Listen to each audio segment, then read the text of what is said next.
All right, we are live. Hopefully, everyone can hear me okay. Let me just see if anyone wants to give a quick notification in the chat and let me know that you guys can hear me okay. But anyway, how's it going, everyone? Hope you're doing well. It's been a long, long time since I've done any kind of live stream on this channel. So yeah, I thought it would be fun just to kind of hang out, talk a little bit about some stuff. I've got a little bit, thank you for letting me know you can hear me. But yeah, I've got a little bit, not a rant, but kind of something that I want to talk about, discuss, and I would love you guys' feedback, and then we'll get into some questions and things like that. And yeah, so first off, if I sound extra nasally, it's because I have a bunch of sinus congestion. I actually got sick about 2 weeks ago and actually got COVID for the first time. So that wasn't fun during Thanksgiving week. But anyway, just kind of dealing with a little bit of congestion. So hopefully you guys can bear through the clogged sound. So anyway, yeah, thanks for hanging out. This is something that I wanted to do and kind of thought, well, let me just think of a topic I want to talk about. And maybe if you guys enjoy this, we'll do it more often. So anyway, yeah, thanks for the well wishes. I feel fine. I physically am fine. I can work out and all that kind of stuff. It's just kind of like stuck in my head. So anyway, before we get into questions, I want to talk a little bit about uh, this thing, where I said aquarium experts and the thumbnail and the title of this live stream. And this comes up kind of often, actually, where I will read a comment in a video or in a forum post or on Facebook. Um, I've talked to other creators about it, a lot of larger, well-known creators, and we've kind of talked about it before. And that's the word expert kind of gets thrown around a little too readily. And I kind of wanted to talk about that because I feel like just because somebody has a platform like this, like where I've got, 80 something thousand subscribers and lots of views, it doesn't make someone an expert. It doesn't make me an expert. It just makes me somebody that is able to create something that people enjoy watching or listening to, and I can share it, and people happen to like it. So, sometimes I see comments where like, well, ask so and so, they're the expert, or ask Zenzo, or ask so and so, he's the expert, or she's the expert in a particular area. And I think we throw that term expert around too freely. And just because someone's been doing something for a long time, or if they, or whatever, it doesn't mean that they're an expert in that particular area. So, as an example, people say, Zenzo, you're an expert in brackish water. I'm not. Like, I keep brackish water. I've been doing it for a few years, or they'll say Zenzo's the expert in mudskippers. Ask him. I'm not. I've never bred them. I've only kept a couple different variants. I've kept them for a few years now, but it doesn't make me an expert just because I've been doing something. And I think, yes, people confuse expert with having experience. Exactly. So Tolstoy, philosophical person there. So Tolstoy 21 says, yes, people confuse being an expert with having experience. So yeah, I have experience with keeping fish. I have experience going back decades. I first started keeping aquariums in the 80s as a kid. And very seriously, I would say, like where I had like multiple tanks and I was like a nerd going to the fish store, getting the magazines and all that kind of stuff. At least, let's see, my daughter's 21. So 21, 22 years, kind of that long.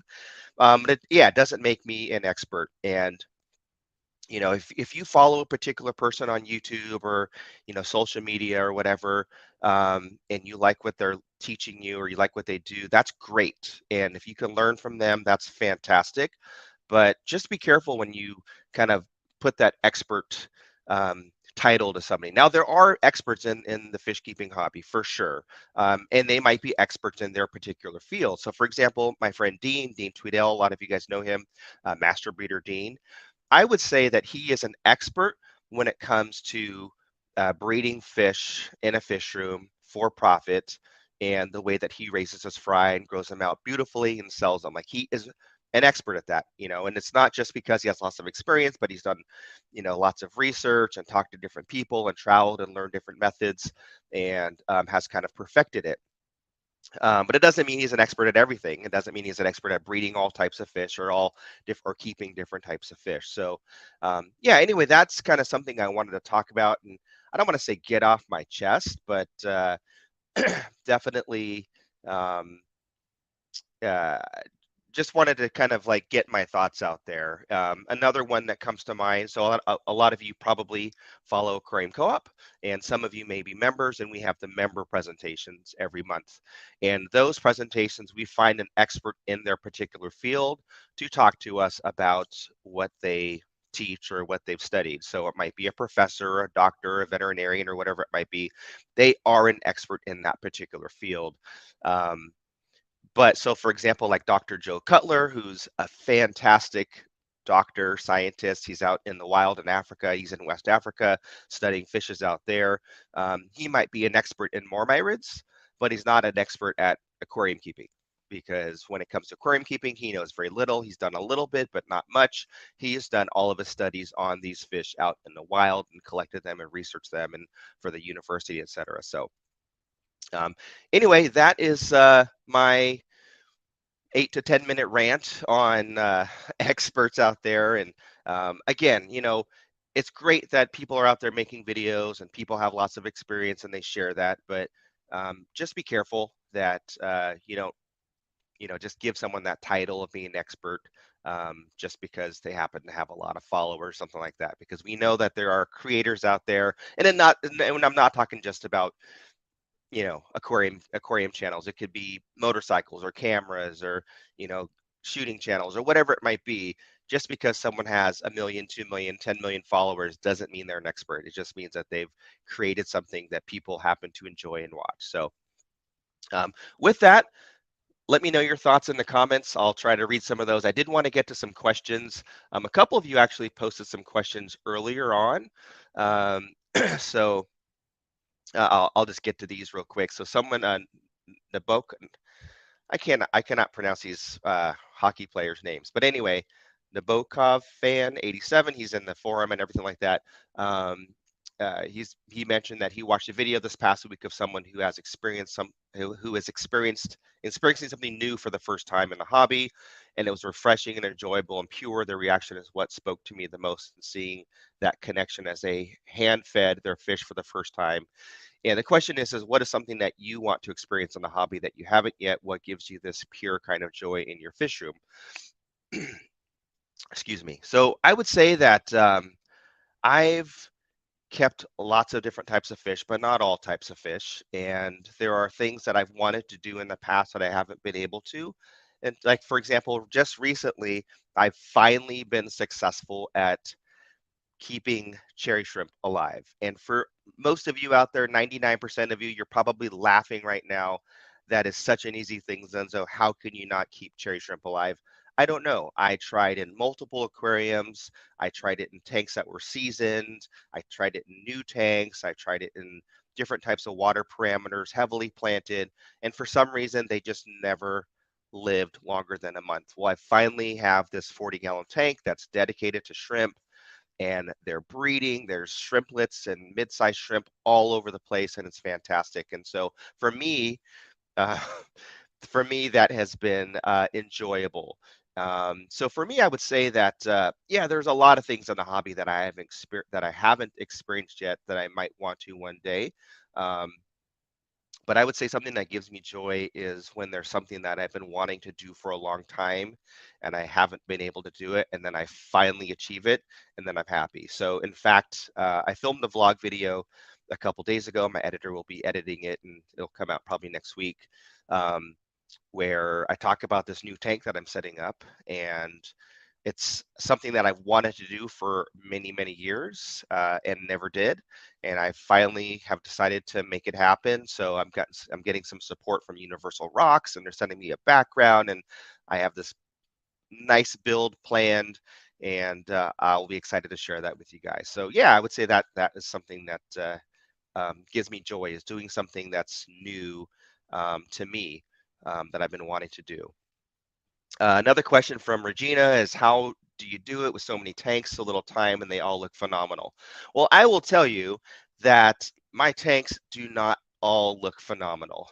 In fact, if you were to go in my fish room at any time, you will see that they look like any other fish keeper's aquarium, where there's algae and detritus and stuff on the glass or the acrylic, and it's just yeah, it doesn't. I wouldn't say they look great all the time on camera. What I'll do, and this is with anybody with a camera, is you'll try to put your best foot forward. So it's like, for I don't know, you might see someone say, "Wow, how do they look beautiful all the time?" Well, they get up 2 hours earlier and they do their hair and they put on their makeup and they look different than they did when they first rolled out of bed. So I would say that my aquariums, I just make sure that I tidy them up or clean them, or if I know I'm going to film, I'll do a water change a day before, clean the glass, and then they look good. But for the most part, they kind of just look like you know, regular tanks. But I don't know. I guess I just make it a point to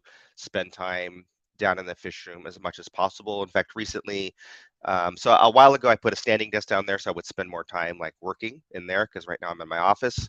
And then I found that I didn't like standing, so I got this tall like office chair that I can sit at my standing desk, and so things like that, just to make me in that room more, so that I can get my hands wet more often, and see things that I can clean and fix and stuff like that. So, and then there was another chat earlier on that someone was asking, someone from Sweden, and they were asking about a Malawi tank, and how many liters would I suggest, and some eye-catching fish and some schooling fish. So I would say for a Malawi tank, I always like to go larger.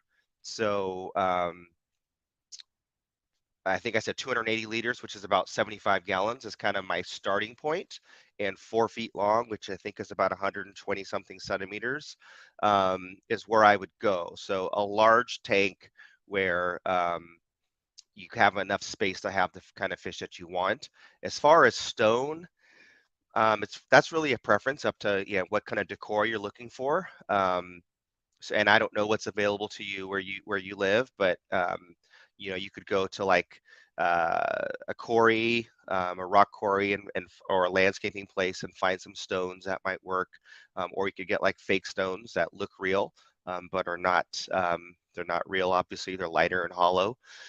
Really, it's going to be about like the look that you're going for, and is that rock safe for the aquarium? So obviously, it needs to be inert, meaning it won't like change the water parameters. It's not sharp. It's not going to crack the glass. It's not going to hurt the fish. But otherwise, you're kind of free. And eye-catching fish like Malawi's, like they're all eye-catching. And I think most of them, Mbuna, peacocks, haps, they all, you can find really good-looking ones. If you want something that's really eye-catching, maybe like some Victorian fish or something, a little bit different. And then as far as schooling fish, I would say that Lake Tanganyika is going to have more schooling fish than like Malawi. So like Cyprichromis as an example, and they can all live in the same water parameters. You could do like Cyprichromis, which are like the sardine-looking things, and they come in different colors, like yellows and purples and stuff like that, and you can kind of get that schooling effect. So, all right, let's see. Let me see if there's any question here. Someone was telling me how to say Nabokov, but so let's see here. Questions here. Let me do it this way, because this might be a little bit easier. So do me a favor, if you have a question for me, type in @Tazawa Tanks, because then I can read it on the stream and it'll be a little bit easier. Someone asked about substrate, aragonite as a substrate. So yes, I love using aragonite sand as a substrate. There are some different types though. So for those of you that don't know what aragonite is, I would say basically it's like crushed coral. Very similar, if not, it's just like mineral rich, like broken down coral and shells and things like that. That can be used in reef tanks, Fowler tanks, African cichlid tanks, etc. I like it because it has the buffering qualities that you would find in crushed coral, but it's just in a finer format. I don't like the really, really fine aragonite though. So if you see that aragonite that looks like really fine white sand, it just gets everywhere. It gets in your filters just like a very fine sand would get into. But you can buy like a coarse sand aragonite that's larger, but it's still like sand, but it's like bigger pieces. And to me, that's like the perfect type of substrate for a lot of different applications, especially if you have like softer water and you want to keep hard water fish. That's what I do. Let's see here. Do I have any experience with discus? I have very little experience with discus. I actually have 2 discus in one of my planted tanks downstairs, and I've had those fish for ah maybe like it's weird because with the COVID time frame, like you kind of lose track of time, like pre-COVID, after COVID. um, Probably at least like 4 years, I would say maybe. And they're kind of stunted. So, they're about like that big. They don't look great, but they're healthy and they're alive. I had some other ones and they didn't make it. So I would say I'm not an expert. Going back to the expert thing when it comes to discus, I've kept them. I wouldn't say successfully, but I have a couple and they're okay. Um, do I have any plans for a trip, and have I heard about Vivarium? I have heard about Vivarium um, in the Netherlands. So you may not know, but I work with Aquarium Co-op, and Corey went there recently. And yeah, maybe I will go there in the future, possibly. Um, who won the canister filter reminder prize? I actually didn't do like a prize. I know I said I was going to, and I didn't do it. We'll figure something out fun. I'll go back maybe and read some of the comments or something like that. Basically, what happened is Matt Gray, who edits my videos, except for that recent shrimp video. So if you think that one's bad, I did that one. But all the good edits he does. But anyway, uh, where was I going with this? Oh yeah, so he was here and we filmed a few videos while he was here. And one of those was me cleaning the canister filter. It was almost 6 months. It was kind of like 5 months. So it wasn't actually that bad if you saw that video. And then about 3 or 4 weeks later, everyone's like, "Hey, it's time for you to clean your canister filter again." But I had already done it. So yeah, but it was kind of fun. Yeah, it would be fun to go to the Netherlands and other countries and things like that.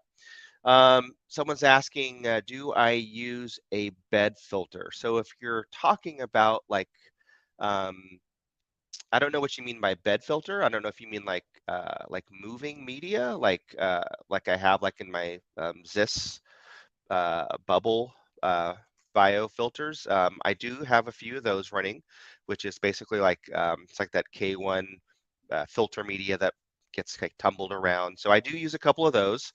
And then, but as far as like a deep sand bed, not really, like not purposefully. Like I would say the only real like deep bed that I have is in my African Mudskipper setup, and that's more for aesthetics than anything else. So Mountaintop Puffer Keeper is asking, I have an article or saying I have an article in Amazonas next issue that was kind of a cool experience. Not an expert, just gaining experience as I learned from my mistakes. Yeah, so that's cool. I actually don't subscribe to Amazonas, but I do have a couple copies because I grabbed these from them at Aquashella. So this is July, August. So Amazonas magazine. It's a really, really cool magazine. It's like a real like hobbyist magazine for the freshwater hobby. I probably should subscribe. So yeah, congrats on that. That's awesome. One of my I wish I had that things that you have as your pond. How is having pond for fish? How is having a pond for fish? Would you consider keeping an indoor one, low boy, to have new viewing experiences with fish? Yeah, so okay, going back to your earlier question about like what do I want to do? Dude, did my camera just weird out there? I need to get a new live stream camera. Am I super blurry? Yeah, I think I am super blurry. There we go. So going back to the your earlier question, um, I would love to one day have a real pond in a backyard, and I've never had one. One time when I lived in Southern California, I built a front yard pond that was only like, I don't know, 150 gallons, and I kept some goldfish in there. So it was kind of lame. My one of my patio now is about 500 gallons, but it's on my patio. I live in San Francisco. I don't have a backyard, so I can't like dig a huge hole in the ground. So one day, my goal is to have a pond. As far as an indoor pond, no, I don't.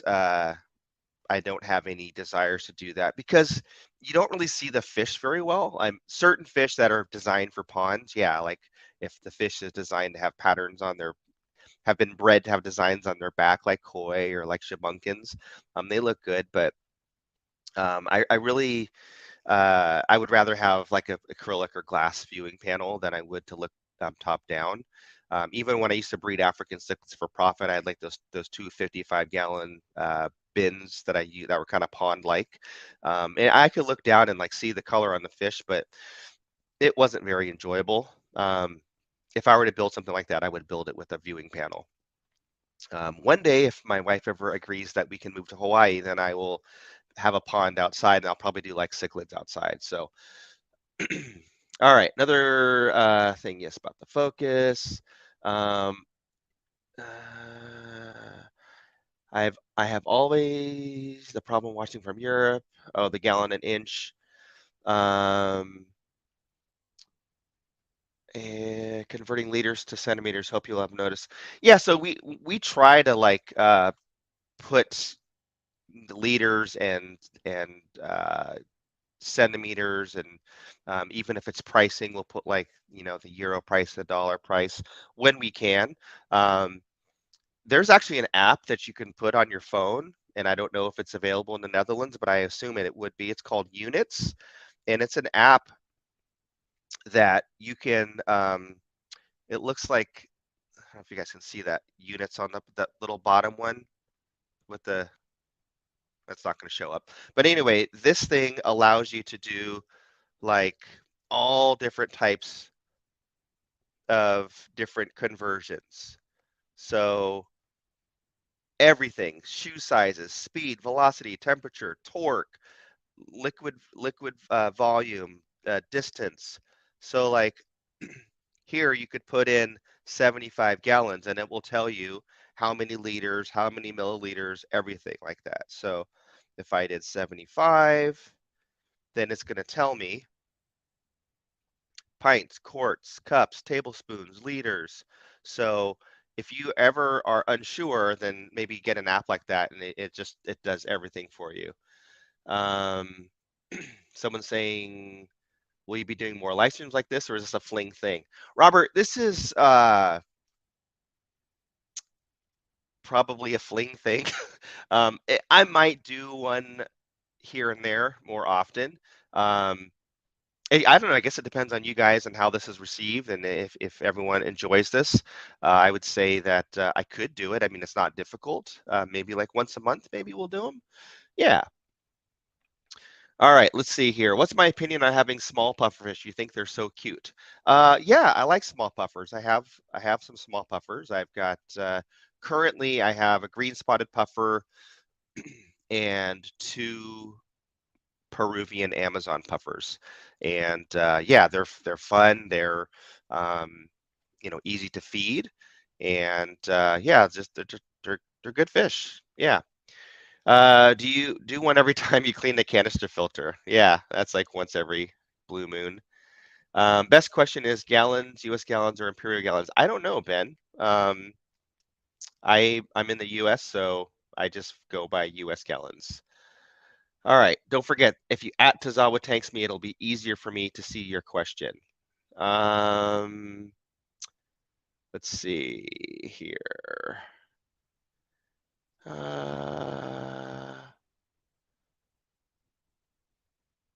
Okay, you guys are. Yeah, it's hard for me to find the questions here. This is one of the challenges with live streams. Is it's live, and if there's any pause, you can't cut it out. And if you're looking for a question to read so that you're not just sitting here looking at the screen, um, it makes it difficult. What are my feelings on pea puffers? I think they're really intriguing. I think that they're great for small tanks or even large tanks. Um, I've never kept them. I've like wanted to keep them like 20 different times. And I have certain tanks like, well, when that fish passes away, maybe I'll put some pea puffers in there. And then I think, well, then they're going to be more difficult to feed and I have to go downstairs to get frozen bloodworms or so I would say that that's probably my biggest challenge when it comes to puffers is feeding them because some puffers that I have will only take live or frozen food. I have had puffers where they will eat freeze-dried food like freeze-dried mealworms, freeze-dried shrimp and krill, and that's great because it's easy. You can just take it off the shelf, sprinkle a couple in there, and they eat it. But if I have fish that like will only eat like bloodworms and snails, it makes feeding them a little bit more of a challenge. So with the pea puffers, I think that's a fish that probably is a little bit. Um, I would have to have them in a place where it's easy for me to access the live or the frozen food. So probably only in my fish room because I have a refrigerator and a freezer there.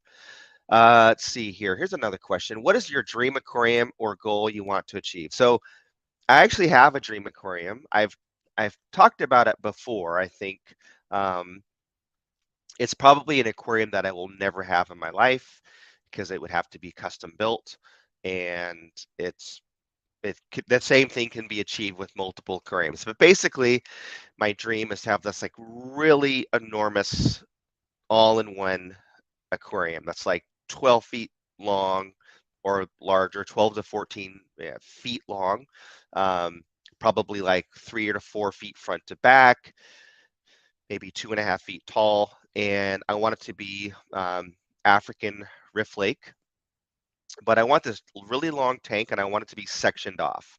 So I want to have like a pass-through wall where like water can pass through and flow can pass through, but fish can't.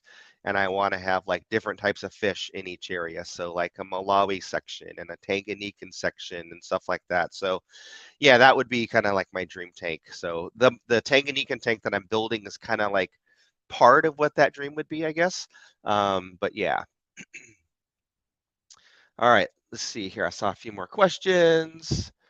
Um, on the topic you had, one of the best ways to change that mindset is to use the term they have experience with as opposed to expert with. Yeah, I would say that's true. So someone can say this person has a lot of experience with brackish water versus they're the brackish water expert. Or don't say Zenzo's a brackish plant expert because I'm not, because the only plant that I've been able to keep alive and thrive is Java fern, where other people have done better jobs of it. So you could say experience with. Um, I bought a diamond goby not a couple of days ago, fairly new to me, and I haven't seen it in a couple of days. Is that normal? I've never kept a diamond goby, so I couldn't tell you their behavior, but I would say that it's probable that it's hiding somewhere. Maybe it's new to the tank. Well, obviously it's new to the tank, and so it found the best hiding place and decided to uh, just hang out there and not come out in the daytime. Let's see here. Do I still have plans to renovate the fish room with larger tanks? I think you were considering more 40 breeders. So Robert, yes. In fact, the vlog video that I just filmed this past week that will come out next weekend is going to address that. I actually bought a tank already. One new tank, one large tank that's replacing two smaller tanks, and I'm talking about some different things that I'm moving around. It's a little bit difficult to like change out small tanks for large tanks because of space. So in some cases, it might be where I'm changing out the type of fish in that tank to make it easier, making sure that I can grow plants in certain tanks and just trying some different things. And it's funny, I was I actually I'm on a little like group text thing with Corey and Dean and Randy, and I was talking about a new tank that I bought, and I think Dean's just here in the chat. But I said basically that if I don't want to have a tank if it doesn't have plants, not because like I'm all of a sudden like a huge plant nerd. I mean, I do enjoy aquarium plants, but because it just makes my life so much easier when there's enough plants in there to like help with the water quality and the filtration and everything. So a lot of the things that I'm going to be doing in the coming weeks and months is, yes, I'll be replacing some small tanks with larger tanks, but also like converting tanks to different types so that it's a little bit easier for me to keep and maintain. Let's see here. Just purchased a CJ Whale 500 as my first canister. Have many health issues. Do you recommend any other canister that would be easy to clean? I'm not familiar with the CJ whales. I have not used any CJ equipment personally, but I know a lot of other people use them and they seem to enjoy them. So I couldn't tell you what's easier to clean versus that or other types. Um, my experience is that most canister filters are not easy to clean. Now, I used to have an aquarium service business and before the pandemic, and so it was like a side thing where I would go and service aquariums at businesses and homes and things like that. And I never liked it when my client had a canister filter because when it was time to clean it, I just knew, okay, that's going to be an extra half an hour worth of work or whatever. So yeah, I don't know if really if there's like the easiest. I will say that I do have one by Oase that has like a pre-filter chamber. And so instead of me having to clean the entire canister filter, I can just clean that one section and I can just pull out the pre-filters, clean those, put those back in without having to disconnect everything. When will we see a one tank at a time style video? I don't know. Never. It'll be more like in chunks, like, oh, here's a couple tanks that I've done recently. Let's see. I think that's a great dream tank. It solves the issue of multiple. Yeah. So talking about like my dream tank, it does solve that problem of like multiple tank syndrome. Any chance of a no filter tank video? I don't think so. I know like Lucas does those, LR Brett's. I don't have any tank that doesn't have a filter. I think they all have at least a sponge. Yeah, they all have at least a sponge filter. Um, so for me, like I don't really see a reason personally to have a no filter tank because I could easily because I even if I had like no filter in it, I'm still gonna put an air stone in there, which means I've got to drop an airline. So if I'm dropping an airline, I might as well just throw on a sponge filter or something like that. So for me personally, since I'm gonna run air there anyway, I would just have a sponge filter on there. Let's see here. Have I been able to make plants work with Mbuna? Yes, it's not easy. Um, so the plants that I personally have had success with are hornwort and more recently water lettuce. Let me grab a piece here and show you. I'm probably going to go out of focus here in a second now, but see if the camera catches me. So here we can see, I think this is water lettuce, but it's got like that furry kind of leaf and these long roots that hang down.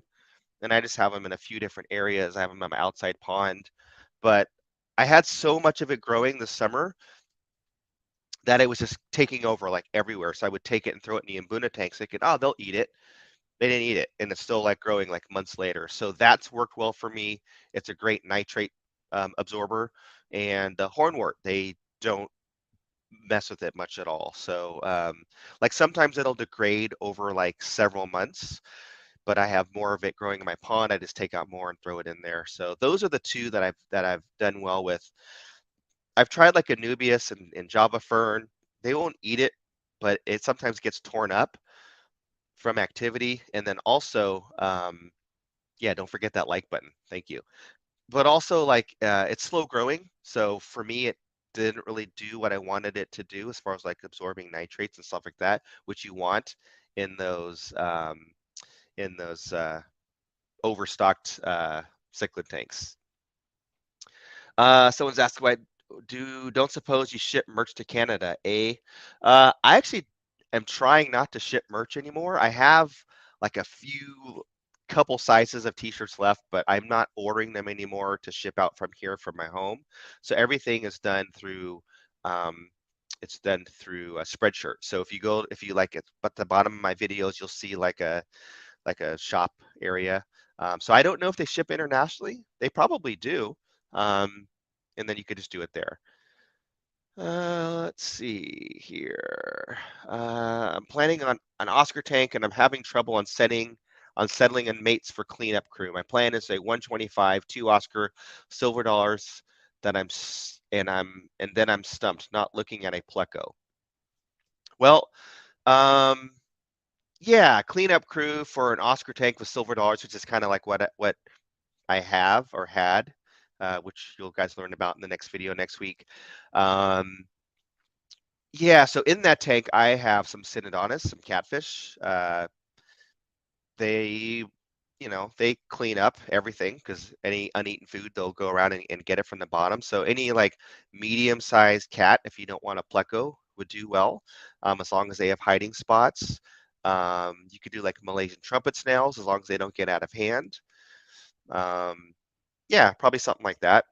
I usually like don't like to like have like a fish like as part of my cleanup crew because any fish that I have, I want it to be like a fish that I want to keep and I have to feed purposefully. So even like with those cats in that tank, I make sure that when I'm putting pellets or whatever in there, that it's plenty for everybody, including the catfish. Flower horn care info. Yeah, I get a lot of those flower horn questions for some reason. I've never kept a flower horn ever. And I won't say I never will because you never know. I don't have any plans in the foreseeable future on keeping a flower horn, but I did ask a couple flower horn experts when I was at Aquashella and was at the flower horn booth and asked a few questions of them, and we filmed the video, and so that's up on my channels from like I don't know, a month or two ago, and you can check that out. Let's see again here. Someone's putting up World Cup stuff. Synodontists don't mess around. No one seems to mess with them. Yeah, I would say, yeah, they'll squabble with each other. Because I have a few of them in that tank, and they'll kind of like not fight, but fight. But yeah, they're no one really seems to bother them. They can hold their own, and they're pretty large. So the Oscars didn't mess with them. Um, the only thing with that tank that I would say, going back to your silver dollar tank, is silver dollars are really skittish in my experience, and um, sometimes they can get spooked, and it's kind of a pain. And I've read other people have had similar experiences.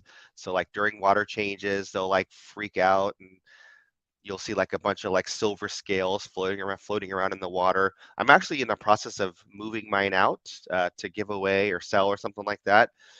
So if you're near me, you can have mine. They're big, and I'm not looking forward to catching them because they're going to freak out again. Given my experience with cleaning a variety of setups, money or setup not being a concern, what is your preferred style of filter to have day to day? And then you ask sumps. I really like sumps. I would say that all filters have their place. And I would say that there's not one perfect filter because depending on your application or what you want, they can all do different things. So sponge filters, very economical, easy to clean, no moving parts, nothing really to break, bulletproof. Hang on the backs, usually out of the way, easy to service, good water flow, surface agitation. But if the power goes out, they don't all self-prime, stuff like that. Canister filters, amazing, great filtration, lots of media, pain in the butt to clean. Sumps, I love sumps. They're fantastic. You can do so much with them. You can put refugiums in there. You can have multiple chambers. You can have reactors in there. I even have a sponge filter in one of my sumps.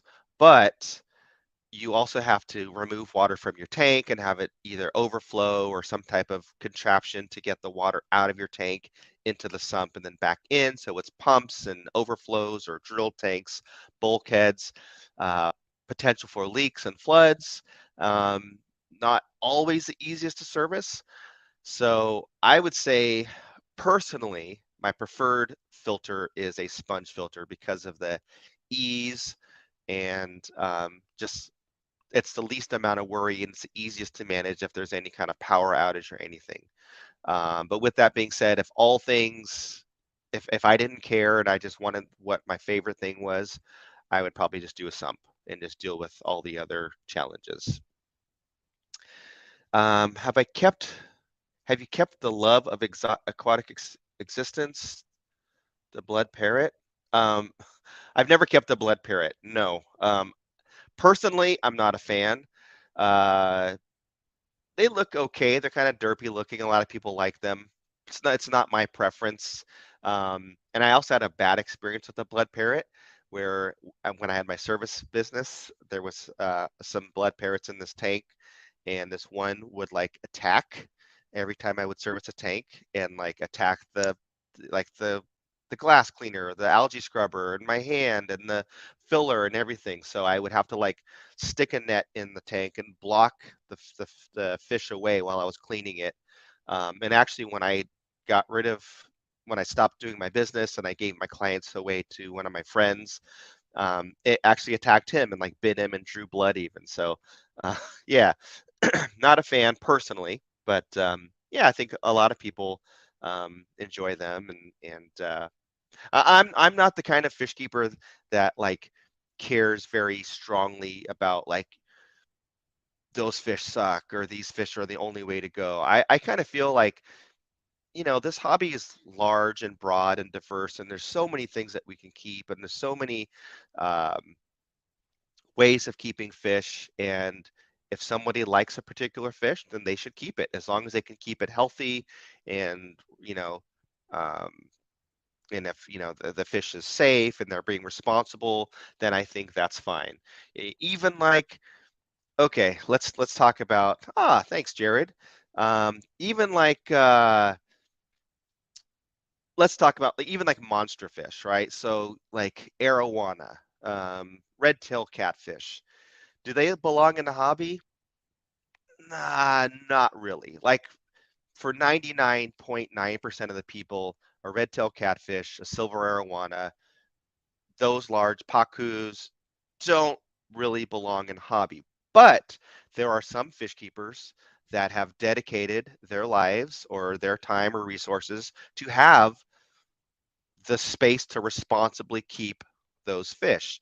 So if you have built a 2,000 gallon aquarium and you have a red-tailed catfish, maybe that's too small for red-tailed catfish, but if an arowana or something, and it's safe and it's not going to jump and kill itself or anything like that, you can afford to feed it, that's fine. So yeah, I'm not really one to tell people, what they should or shouldn't keep, but anyway, that's a little rant there. Okay, so Jared's $5 sticker chat. Thank you very much. Wish to change from African cichlids to American cichlids. Why need different substrate? Currently using coral sand. Um, I don't know. I guess it depends. So if the Americans sick, so first of all, it depends on the water. So like if let's say you live um, like somewhere like here where we have soft water, and so you have coral to bring the buffering qualities up a little bit and help with the hardness, then it's probably fine. But if you live like somewhere where the water's already really hard and then you're adding that in there to keep it like super high, it may not be ideal, but it also depends on where those fish came from. So let's say like you live somewhere where the water's hard and those American cichlids were born, bred, raised in those water parameters for generations. They've, if they're generations old and the last time they saw the wild was 20 years ago, it's probably fine. So I guess it would depend on your water. But if you're worried about it, I would just say change the substrate. Changing substrate's pretty easy, um, you know, if you empty the tank. So one way to do it that I like to do is drain the tank, take all the decorations out, obviously, and then you get a dustpan and like have like a large garbage can or something next to you. And then you take a dustpan and you just scoop it out. And that flat bottom of the dustpan easily scoops out the substrate. And then you can just pour it into your bucket or whatever container, and then you can rinse out the tank, and then you can even like shop back out the remainder. So that's probably the easiest way. Or if you don't want to change all of it, take out some of it, Maybe keep like a base layer and then just cover it with substrate. Let's see here. Any idea why I can't get duckweed to grow? I don't know, Ben. If that is your problem, then you're lucky. And I would say people probably want to know what you're doing to why you can't get duckweed to grow. Maybe like your water has like no nutrients and there's nothing for the duckweed to consume. So even if there is duckweed, it's there's so little nutrients that it's just not growing like rapidly. Um, Maybe there's something in the tank that's eating it that you're not aware of. Yeah, I don't know. That's a tough one because duckweed kind of grows uh, everywhere, even when you don't want it to grow. You know, it just finds a way. It's like Jurassic Park. One of the ones where they said nature finds a way was Jeff Goldblum's character. So duckweed finds a way, I think. Zenzo needs a U.S. native tank. Yeah, I've thought about that. Maybe one day. Um, what has been the biggest challenge in making a switch from your previous career to current? Uh, I don't know, Amanda. I don't know if I've had like the biggest challenge. The biggest challenge is not calling my old colleagues and gloating that my life is better now than it used to be.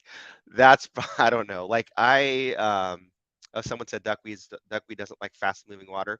Yeah, that could be, but I've also seen duckweed grow in tanks with like power heads at the surface and the duckweed just kind of all like in one corner. So yeah, but that's maybe it's not proliferating that way. But back to the question, yeah, I would say that so I was already working remote anyway. And we were already like a year plus into COVID, so I was already kind of dealing with not traveling because I used to travel like every week for work, which was it's a very different lifestyle. So that was an adjustment. But yeah, I would say there's no like big challenge of changing from working in that corporate environment to working with Aquarium Co-op. It's been everything that has happened has been for the good. And as we look at 2023 and some things coming up, it's going to be even better. So yeah, I'm excited. So yeah, a few people are saying duckweed doesn't like water flow. So yeah, that might be why. So if you're trying to grow duckweed, then yeah, maybe turn off the power head or something. But I wish that were the case because I have tanks with flow and the duckweed still grows. I have so many questions about mudskippers. Are my number one top tier. I want to have this aquatic joy before I die fish. Can I do water changes after adding 2 rainbow fish? Been in for 4 hours. So I would say if you just added fish today, don't do a water change. It's not necessary. I mean, you could wait a day and you probably stress the fish out less. So let them get acclimated for a day or two and then do a water change. And there shouldn't really be a reason to do a water change today versus, you know, Monday or Tuesday or even tomorrow, other than your time. Unless there's like an ammonia spike or something like that. But if it's just your regularly scheduled, you know, water change day, I would just wait. I'd wait personally and let them be. What would you say would be the minimum size for tank size for mudskippers? I would say that it depends on the type of mudskipper that you're keeping and how many mudskippers you're keeping. Indian mudskippers, which are the smaller ones that are kind of like that long, and like they're like about that thin. 20 long would be probably the minimum that I would do, just so that I know that they have lots of space and they have land and water. You can keep them in smaller tanks. You could keep them in a 10-gallon or something like that. But if I were to keep them, I would probably do like 20 long as a minimum. African mudskippers, they're larger. If I'm having, you know, I would say probably 40 breeder would probably be the smallest I would go just to make sure that I have enough space because they do get big. They get to be the big of like a four by one hot dog. They get like thick. Um, and they can be much more aggressive and they can actually do more damage. I actually got bit. I'm actually scared of my African mudskippers now. So when I feed them, I have to make sure that they're not like ready to jump at the food. So I have like this rock in my African mudskipper tank, and it's like my feeding rock. So if I'm doing like flake food, I put flake food on the rock. If I'm doing frozen or freeze dried food, I put it somewhere else. And I put my hand in there, and I think I was normally I use like a spoon, and I was using my hand, like a pinch of food, and putting it on there. The mudskipper got excited, jumped to grab the food, and bit my finger. It didn't draw blood, but it was like, whoa! It was like, ooh, that's sharp. And when I look at them, I can see their teeth. So anyway, back to back to the question. Yeah, I would say African mudskipper is a little bit larger. High nitrates, yeah, high nitrates. Anthony, still a day is probably fine.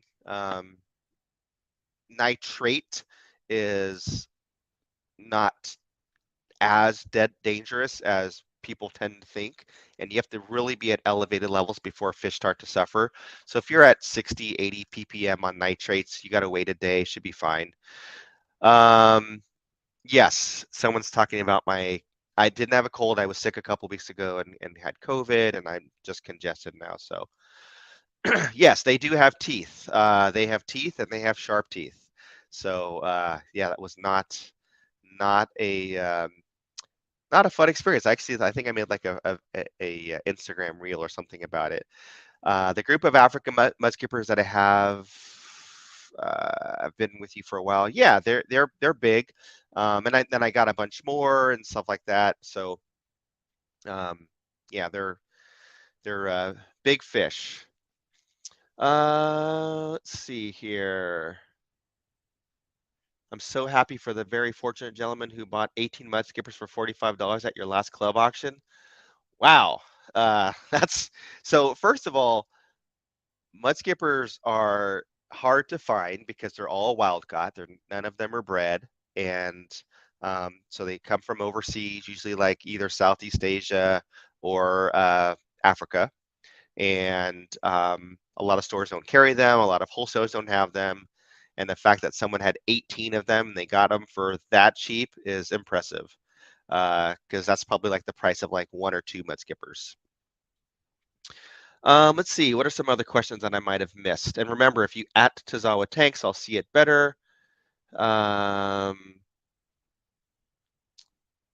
Let's see here.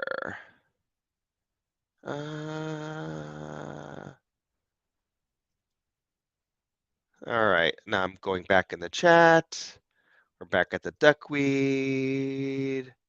Oh, someone's talking about the Oscars and having clown loaches. Yeah, I actually had botilla loaches with my Oscars at one time. The problem that I had with those ones is they got stuck inside of a decoration, and then subsequently passed away. But yeah, they were kind of a cleaner fish, although I would also try to feed them as well. Best live plant that you can suggest for Pseudotropheus psilocy. As I shared earlier with the Mbuna question, if you didn't see that, I have been successful with hornwort and water lettuce, which I showed an example of, and they have not eaten that, and yeah, they're ferocious eaters, and they can go after pretty much anything, but they've left those plants alone. Favorite takeout food? Oh, all right. Now we're getting to some fun questions. Yeah, you guys can ask some non-fish questions too, if you can deal with my nasally.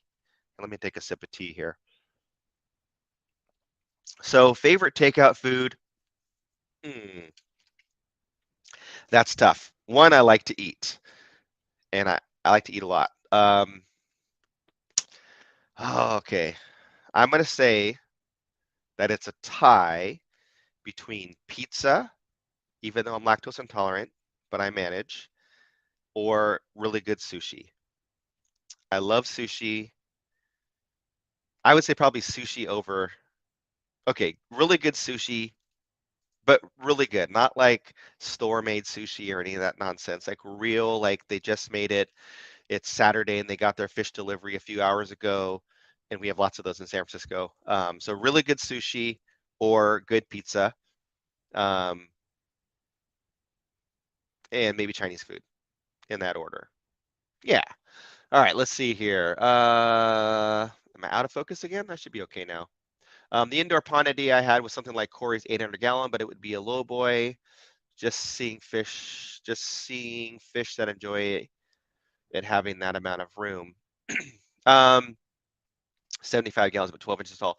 Yeah, I guess it just depends. Like, so a couple things. One, you would only see them from the top down, and some fish get scared if they see a big shadow coming overhead because it's like a predator, like going down into the tank or going into the stream or river or whatever to get them. So you'd have that. You'd also have humidity because you can't put a lid on it, because if you have a lid on it, then you can't enjoy it. So yeah, I guess it's to each their own. If it's in the right place where you have a dehumidifier and you're not worried about humidity and you don't need a lid, they're not going to jump out. Yeah. Have I ever kept Elasoma gilberti? As I've known, I've kept Scarlet Batis. No, I've never kept those. Making tea right now, what do I like? I like, it just depends. I drink like herbal teas that are flavored with like some honey in it. I like green tea if I'm out like having Japanese food. Oh, no worries, Monica. Yep, thanks for the super chat there. Let's see, pizza. Yeah, I love pizza. Chinese and Mexican. Okay, so Mexican food. I would say that Mexican food is not my favorite, but I do love a really good burrito. So sometimes like you're in the mood for that. And like, I don't know where everyone lives somewhere differently. And depending where you live, you have good Mexican food or you have fake Mexican food. Real Mexican food, a good burrito, amazing. Um, if it's like not real Mexican food, I've traveled the country, I've been all over. Some of it's not so great, but like here in California, we have amazing Mexican food. Did you find getting the salt ratio in brackish water difficult in the beginning? No, not at all. So with brackish water, in my experience, brackish water is never constant in the wild. So in the estuary, in any kind of area where there's brackish water, it's never constant. It's always changing every day, fresh to salt to brackish and everywhere in that spectrum. Big rainstorm, water rushes through, low tide, the river's running, it's fresh water, all that salt water is pushed out to the ocean. Low tide, drought conditions, rivers running low, that ocean's flowing in, very, very high salinity, specific gravity, almost saltwater like. So in my experience, I found that the specific gravity or salinity is not as important. What's more important is that the minerals that you find in reef and marine salt is what those fish need. And so as long as you have those minerals in there, they should be okay. So the less salty it is, for me, the easier it is to keep, because you have less salt creep, less salt buildup. Might be easier to keep certain types of plants. Where's a good place to get more unique shell dwellers other than multis? Well, I don't know. There was an online retailer, and maybe this is the time to talk about it, and this is the venue. So there was an online retailer that I got some shell dwellers from, and they sent me some for free one time. I purchased some. I tried to purchase more. They went out of business. There was some kind of family emergency or some health thing happened, and they got behind in their orders. Long story short, it was somebody that I had featured on my channel. I even had a pending order of like $100. They shut down their website. They disappeared with people's money. So because of that, there is no one that I can personally recommend that I've purchased from. I'm sure there's great people out there in Aquabid or other sellers, but I don't know. And because people got burned from a past recommendation, it really made me upset. Not because of my $100 out there, that's okay, but because other people also had orders and they had, $100, $200, $300 worth of fish that they were ordering, and this guy took their money and took off. Like, that's really upsetting. So yeah, I don't have an answer for you there. Hey, Irene's in the chat. Yay, sushi. All right. Someone said something about gas station sushi somewhere. Terrible, terrible. Here's a funny story. So Jimmy, one time, I forgot where we were, but he was eating like grocery store sushi and he offered me some. I'm like, no, dude, like I'm not eating that. All right. Let's see. Can we expect more vlog videos more often? My editor is asking this. I would like to, as they're easier. So okay, let's talk. So one of the most difficult things when it comes to YouTube, and maybe you don't know this for people out there. Obviously, Matt knows this because we talk about it, and I'm sure Irene knows it and other creators.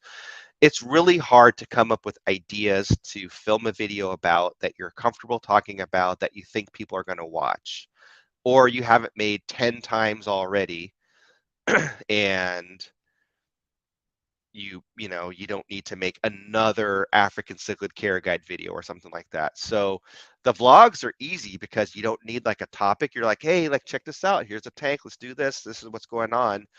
Versus like talking like a talking head video where I'm like, okay, so here's my topic and here's my notes. Here's my teleprompter. So yeah, I would love to do more vlog videos. I don't know what people like to watch, but yeah, those are easy.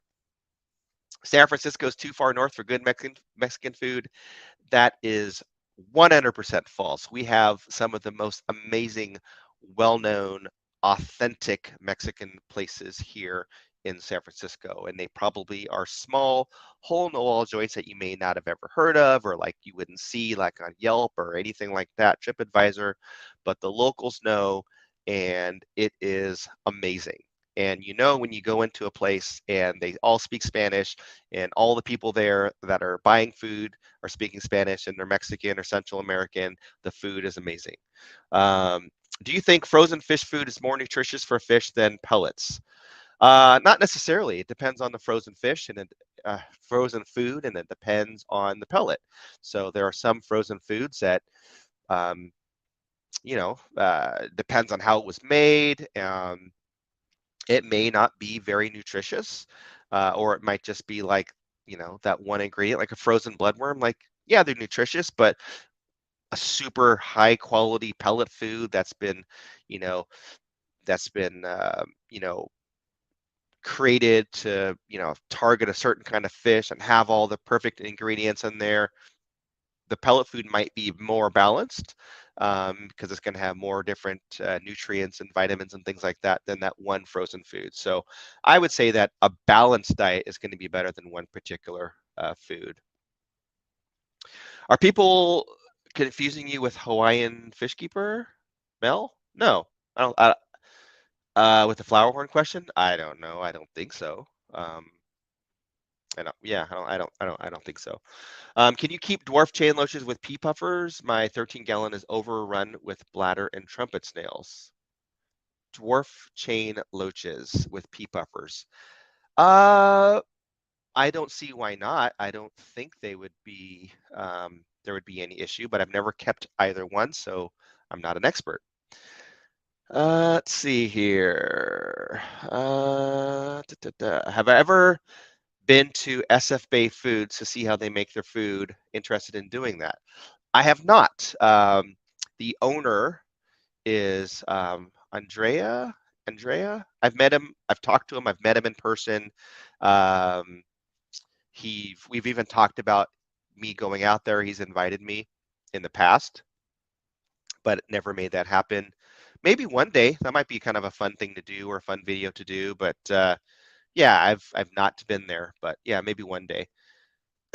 um, just want to say thank you for all the Shell Dweller content you've posted over the months, years. They're now top of my wish list. Yeah, they're really fun.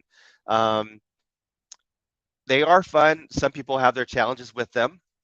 Irene's in the chat. I think she was having some issues with the explosion of multis, like how many are in the tank, and also the fact that they're always digging and messing up her decor. Let's see here. More talks about Mexican food. Let's see. Yes, sir. Speaking Spanish and music in Espanol. I'm sure talking about yeah, you go to a Mexican restaurant and if the staff they're playing their music and they're obviously from Mexico or from Latin America somewhere. You can smell it when you walk in, you can see it when you look around. Like, it's really good. Multis are the most adorable things ever. Yeah, they're pretty fun fish. They are easy to keep, they're hardy, they're easy to feed, they're easy to breed, obviously.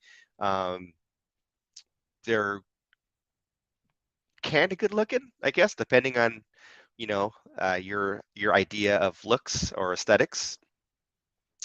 Irene says she's given up trying to control the crazy digging as long as they don't pile all the sand in front where it blocks my view. Yeah, so that is something. So they're like the Bob the Builders of the fish world. They will dig that aragonite or that sand or whatever it is. Um, One of the interesting things from the viewer perspective is that doing old videos over again isn't an issue. If you have information, it's always useful on basics or intermediate topics. That is an interesting point because I might have felt like, yeah, I made this video 5 times, but if it was 4 years ago, maybe it's time to revisit that topic. Or, as we grow and get better, maybe I'll make a better video. Maybe it'll be better edited because I've got an editor now. So yeah, that is a good point. Let's see here. In the process of setting up 20-gallon long for multis, how many would be a good number to keep in there, not to breed for profit, just a tank on a desk while I'm working? I would say 5 or 6 is a good starting colony. I would say 6. With 6, there's actually like a mathematic equation that I saw in a presentation from an expert about fish breeding. And I think it was like if you have 5 fish of the same species, there's like a 93% chance that you're going to have at least a male and a female. And when you go to 6, it goes up. So 5 to 6, that way you're pretty sure that you're going to have a female in the group and or a male. So I say 6. It's a good easy number. But 6 could turn to 16 to 26 in a 20-gallon. So just keep that in mind. Just maybe if you're going to have those, think about where you can offload them if the population really grows. It will never like get to the point where like it outgrows a tank because there won't be enough food and like the fry will get predated upon if there's too many fish in there. But it's always good to kind of have an outlet for the fish. This camera sucks. All right, I'm gonna get a new webcam. Let's see, what centerpiece fish or group of larger fish would you do in a planted 180? So far, I have a group of denison torpedo barbs, quite a lot of white clouds, and corydoras. Planted tank with white clouds, so it's got to be something that's not too big or predating. I don't know, like honestly, your group of denison barbs, they're kind of a centerpiece fish in my opinion. They really look good. And if you're looking for, if there's a group, so you're looking for possibly a group, maybe more denison barbs, so you kind of get that red and black and silverous gold kind of going back and forth. Otherwise, in a 180, well, you've got, I was going to say discus, but then you have the white clouds, so maybe that wouldn't work because of temperature. Yeah, I don't know. Maybe some angelfish, possibly. Let's see. Using only one with tanks you currently have, you're giving them away. Let's see. What is this? Okay, that's a tough question. So let me read that. Okay, Nabokov fan. That kind of got lost on me there. Let's see here. Someone says buy tortellini, put some water to the boil. Okay, you're talking about cooking. Yeah, the denison barbs are, I mean, that's That's a really good looking fish. I've never kept them, but every time I see them, I think, wow, they look great. Maybe one day. Um, but yeah, I don't. 180 gallons is really large, right? So you have lots of space. So Denison Marbs have lots of room to swim back and forth. Um, I'm sure they look really great against the plants. Maybe the contrast with, uh, honestly, I would probably just go with more of what you have. Maybe more white clouds and more denizens. I don't know if your white clouds are breeding or not, and maybe the fry get picked off by the other fish. But yeah, I think that's a good combination. All right, here. So you're giving away 3 tanks in your fish room to hobbyists at each level, beginner, novice, or advanced fish keepers. Which ones would you choose? If I'm giving away my tanks? Hmm. All right, so I guess it's like hypothetical, like if I was like giving them away and like doing something different or something. I would say that I would give away my Solosi tank to a novice because they are very good looking, they're very rewarding, they're super easy to keep, and a novice fish keeper would do well with them. They're not overwhelming, they're not huge. It's a very, very good looking fish, and that's a good looking tank, in my opinion. So I would say that's a novice. Beginner, I would do um, hmm, beginner tank in my fish room. Maybe like my brackish molly setup, because like mollies are easy. They're live bears. They again, easy to keep. It is brackish water though, but they don't need to be in brackish water. Maybe my planted guppy tank, maybe. That's pretty bulletproof. And in advanced, I'd probably say my Indian Mudskipper paludarium would be the advanced one I would give away. Do you find plants in with multis help to break up aggression or makes no difference? I would say that plants will help if they are line of sight breaks. So if you have an aquarium, let's say you have like a 20 long, and you have shells everywhere. If you have like a rock or like a piece of driftwood and like a plant growing on it, the fish on this, and that kind of takes up the majority of the space on the side. The fish on this side won't see the fish over here, so there'll be less of this. So that might help break up aggression a little bit. But with multis, they're just kind of, they do what they do. I don't find multis to have that much aggression as like ocellatus, which are a little bit more difficult. But yeah, let's see. Have I ever caught and kept any native species? I've had super good luck with native species. I've never kept anything that I've caught, but I have caught fish and like looked at them and then put them back. Even like when we were in Florida, some of those were native fish, some of those were introduced fish. But when we were out in Florida in was it October 2021? We caught all different types of fish. I even caught I caught a peacock bass. I think we caught a small peacock bass even. We just caught some jewel cichlids. We caught like flagfish and things that were local, but never kept them.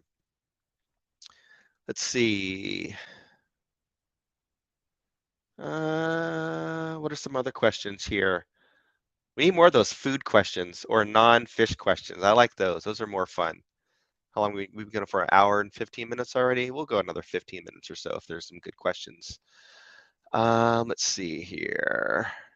Yes, they do dig. So going back to the shell dwellers, if you have them with plants, then I would say make sure the plants are attached to something or like really well rooted. Otherwise, or floating, um, or like a water column tank versus like just a regular planted plants because they can uproot them. What was the last meal you cooked? The last meal that I cooked was last night. I made chicken and rice soup. So I just took some chicken thighs, diced them up, and sauteed them with onions, garlic, seasoning, salt, etc., carrots, peas, and rice. Sauteed that and then added the water and cooked them. And yeah, it's kind of an easy um, meal to cook and feed the family. So it was great. That's what I have for breakfast too. A giant bowl of chicken and rice soup. Let's see here. Matt is saying, what did he say here? Any new camera gear? Yes, so for those of you that don't know, I like cameras. I started liking cameras because of YouTube, and I just bought a new camera recently. So let me grab my cameras here and show you what I've got going on. So, all right, oops.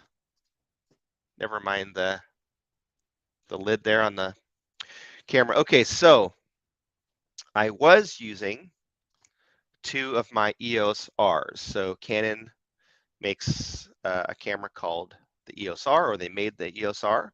These are both the same camera. This just has a battery grip. And this was like their first full frame mirrorless camera. And I liked it. It was good for what it did. But there were some limitations that was starting to bother me. And they just released, actually like just a few days ago, the Canon R6 Mark II. And so so they had the R5 and R6, and then they had some other ones like the R5C and stuff like that. But this is the R6 Mark II that just got released. It actually just became available for people to like pick up their orders like 3 or 4 days ago or whatever. And they announced it like 3 or 4 weeks ago. So I just got it. It arrived like Wednesday, I think. And I love it. There's one issue that it's a microphone issue, but I've got to work around for that. But yeah, this is my new one. So I'm actually probably going to be selling this one. So if you guys are interested in a full frame battery grip mirrorless camera, let me know. All right, so let's see here. Getting back on track. Okay, here's a good one. Coming from a true cinemaphile movie lover, do you have a favorite movie or genre of film? Yes, I have. Oh, okay. I am a nerd when it comes to like Lord of the Rings. And even though the movies are not accurate, they're accurate enough for Hollywood. So I love the Lord of the Rings trilogy, and I've probably watched them. In fact, I just watched them again like last week, all of them. So I've probably watched them like 20 times and read the books 10 plus times. So I do love those. Other favorite movies, probably like Full Metal Jacket and Platoon, or like older movies that are very well made. I mean, there's so many amazing movies, right? Original Godfather, etc. But I do like fantasy type films with action. I like movies where there's like a journey or a quest or something. So even if it's like a drama or something, if they're going from one place to another place and there's like a journey along the way, that I enjoy. In fact, there was a movie I watched online, like on Netflix or Prime or something, I don't remember, and it was about a guy that lost his family, his wife and child in a car accident, I believe it was. Horrible, right? He's devastated, and like this Ducati Scrambler ended up like in front of his doorway, like someone like gave it to him or something, and like he went on this like finding himself like ride. I forgot the name of the movie. Someone might put it in the comments here, but I found it really enjoyable, even though it was sad and it was just kind of like it was very little dialogue, but he was like going somewhere. I like the movies where people are going somewhere. Marvel or DC? Marvel, 100%, not even close. People can argue with me till the end of time. Marvel is better than DC.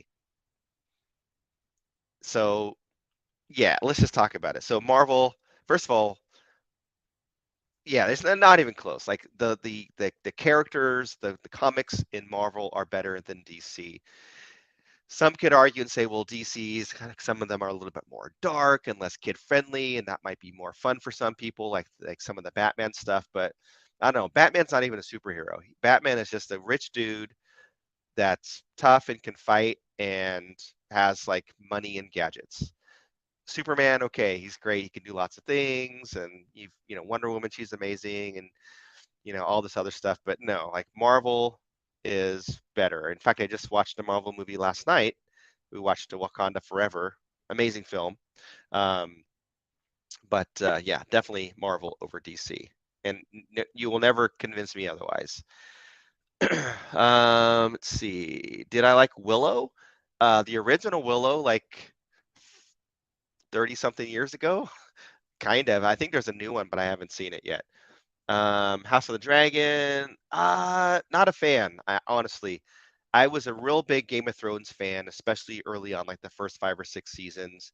It kind of got corny there towards the end, but I still really enjoyed Game of Thrones. House of the Dragon, I have not liked nearly as much.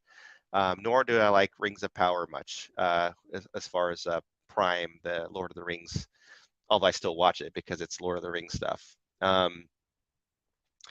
Did I have fun with the Street Fighter this summer? Yeah, so for those of you that don't know, my other hobby is motorcycles. I love motorcycles. I used to race motorcycles, and I've had many, many motorcycles over the years. In fact, here, I'll show you. This is one of my prized things, not because of the trophy, but because of the meaning behind it. The person that owned the bike that I rode and raced with in this race where he finished third, he actually died in a motorcycle crash on a street. Very sad. But anyway, so I always keep that. Reminds me of him. But anyway, I got a couple of motorcycles over the summer, and come on, camera. And I've had fun. I bought 2 Ducatis. One of those is Street Fighter V2. Fun, sporty, uh, better for an older guy like me, or I don't want to be hunched over anymore. And then I also bought a Multistrada 1200, so my wife and I can go on rides. We actually did like a weekend trip up to Mendocino, and it's fun. So yeah, I've had a lot of fun on the bikes. Will I bring my fitness channel back in the future? Probably not. And if for those of you that have seen that channel, there's like 590 subscribers or something. I just didn't enjoy making fitness video, honestly. Yeah, I don't really know how else to say it. I've actually thought about like maybe like if I ever have time in the future, I could do like a vlog about just anything and not necessarily just fitness. Maybe we'll do motorcycles. Maybe we'll talk about food or whatever and fitness. But until I kind of can figure out some things, yeah, I don't really have. I know I kind of had like huge intentions of doing stuff with that channel, but it never came to fruition. Any tips for getting back into making consistent YouTube videos? I picked up a Canon M50 a year or two ago, which is fantastic for the money, but just need to get back into it. So I had an M50. That was actually my first interchangeable lens camera, the Mark One, and it's a great little vlogging video camera.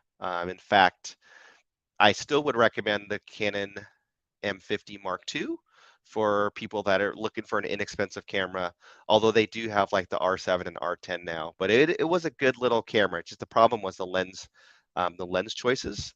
But you can get the EF adapter and adapt EF lenses to it and speed boosters. But really, I would say, you know, as far as making consistent YouTube videos, you just have to like want to do it. You just have to like want to do it or have someone like Matt pushing you to do it.